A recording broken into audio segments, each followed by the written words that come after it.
Good morning, everyone. Welcome to this weekly edition of Commodity Podcast with me, your host and guide, Ravindra Rao from Kotak Securities Commodity Research Desk. Well, risk on returned last week as fears about the recent banking system crisis receded after a rescue and liquidity measures from authorities. Despite the hawkish comments from officials, the dollar index fell near to a 2-month low of 102 as safe haven bids went off. Fed officials now see more work on the inflation front despite the recent banking turmoil and continue to be hawkish in their statements. On the economic data front, US economy expanded on an annualized 2.6% quarter on quarter in the last 3 months of 2022, slightly less than initial estimates of 2.7% rise. US core PC also eased, hinting rate hikes are having the desired impact on spending.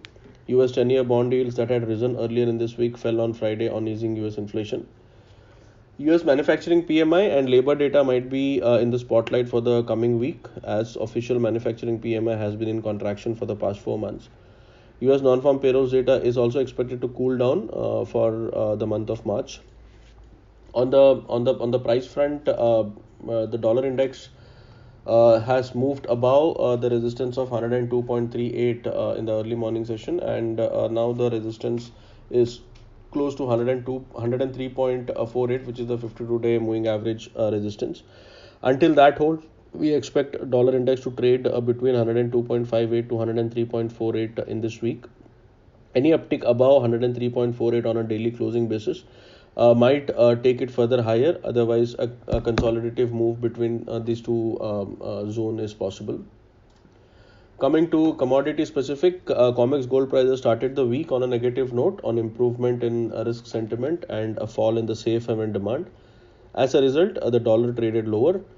Decline in the greenback often translates to higher gold prices. However, this was more than offset by an uptick in US Treasury yields amid improved risk sentiments. Silver seemed pretty strong, closing above $24, a straight third week of solid gains. Supply deficit of the shiny white metal supported the 3.5% gain for the week and over 14.5% advance for the month. Gold steadied around $1980 an ounce, gaining by around 8% in March as interest rates seems to have reached their peak in the tightening cycle.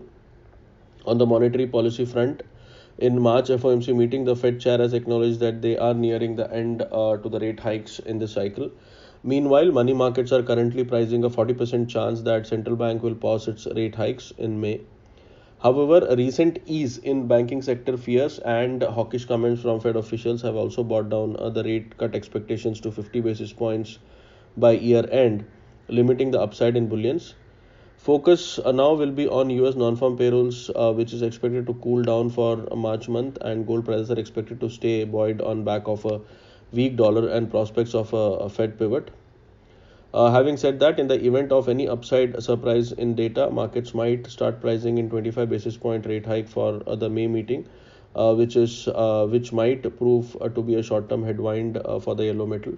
We will also have to see the dollar index move. As I mentioned, 103.5848 is very crucial.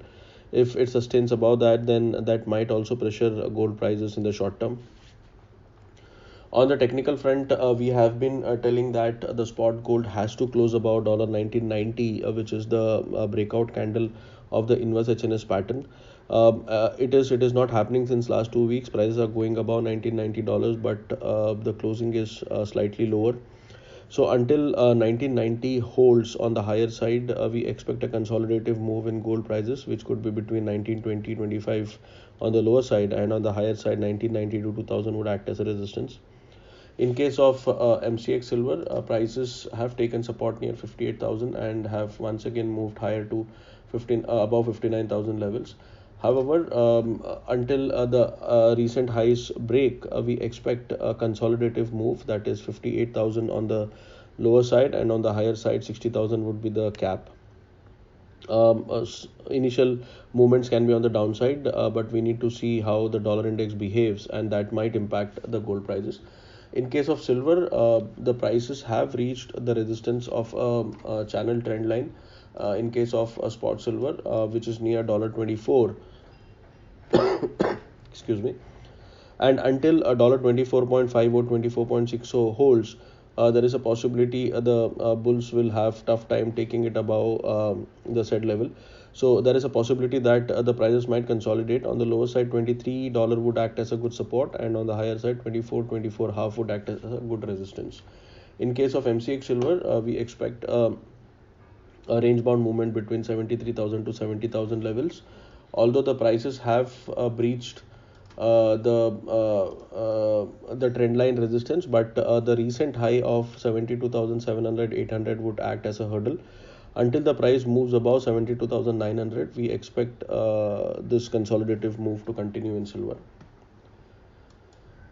Coming to energies, WTI crude futures closed about $75.50 per barrel on Friday, registering second straight weekly advance amid supply concerns and an improving demand outlook.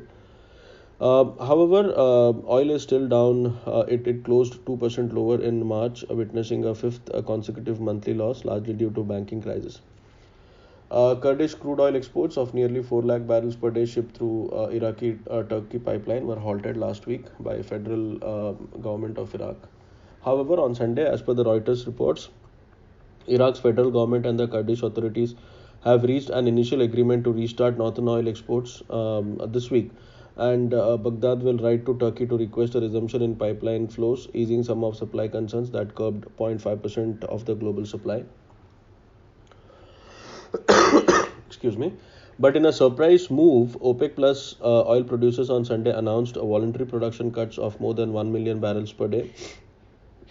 The output cut is from May until 2023 end, and the Saudi energy minister said in a statement that the kingdom's voluntary cut was a precautionary measure aimed at supporting the stability of the oil market.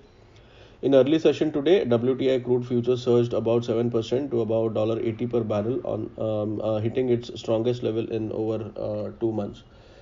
This has turned crude oil a bit positive, and it has started with a bang this week. But the resistance would be near 82 and a half, which has been held by the bears very strongly.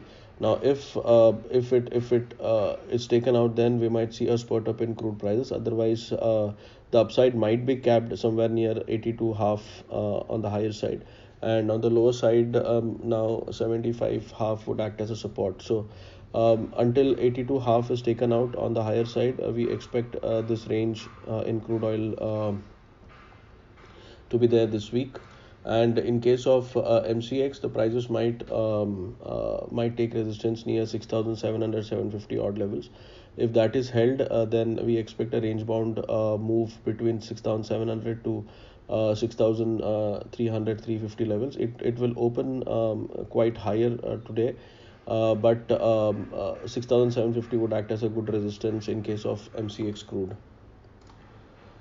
Finally, coming to base metals gained at the start of the week last week as PBOC officials reduced the the RRR by 0.25 percentage points, which may release around 500 billion yuan in addition to extra 281 billion yuan fund provided through medium-term lending facility in mid-March. But the upside was capped as investor confidence remained weak amid uncertain macroeconomic backdrop. However, the metals managed to close the week on a positive note as a softer dollar and declining inventories have supported the upside. On the price front, if we talk about MCX copper, there is an inverse head and shoulder pattern on the weekly chart, but it will get confirmed only on a break above 793.94 on a weekly closing basis. And if that happens, we might see further upside in copper prices. If not, then we expect a range of 785.86 on the higher side, and on the lower side it might take support near 762 initially and then 748.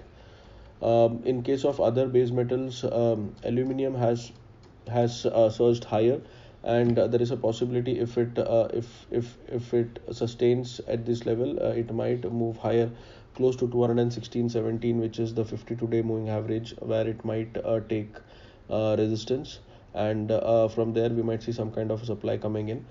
Support in aluminium is now close to 205, so until that holds, a positive momentum might continue in case of aluminium prices. Well, to conclude, a sudden surge in oil prices above $80 per barrel now complicates the outlook for inflation and interest rates, as investors have been betting that easing price pressures would give central banks room to pause the current tightening cycle. Now, this might be negative for commodities, especially gold prices.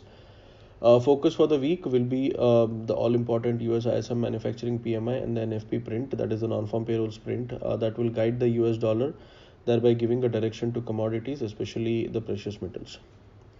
With that final note, I come to an end to this week's commodity podcast. All the best.